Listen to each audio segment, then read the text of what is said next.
মানুষ আমার কথাটি শুনুন, যখন সূর্য উদিত হয় তখন শুধু মুসলমানরাই এই সূর্যের আলো উপভোগ করে না, এই সূর্যের আলো পায় না। শুধু মুসলমানরাই এই সূর্যের আলো ব্যবহার করে না, যখন সূর্য উদিত হয় তখন মুসলমান, বৌদ্ধ, হিন্দু, খ্রিস্টান, ইহুদি, যত ধর্মের মানুষ আছে, যত লোক আছে, ধর্মবর্ণ নির্বিশেষে সমস্ত মানুষ এই আলো উপভোগ পায়। এবং কি সৃষ্টি জগৎ যত কিছু আছে সবাই এই সূর্যের আলো পায় এবং এই সূর্যের আলো উপভোগ করে।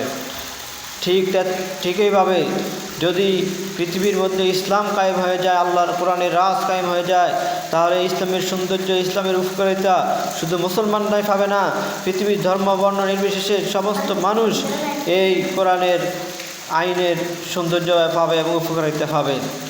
সুতরাং আসুন আমরা কোরআনের রাজ কায়েম করার জন্য যত কিছু প্রয়োজন হয় আমরা সব কিছু দিতে প্রস্তুত থাকি এবং আল্লাহর কোরআনের রাজ কায়েম করার জন্য সংগ্রামে লেগে থাকি।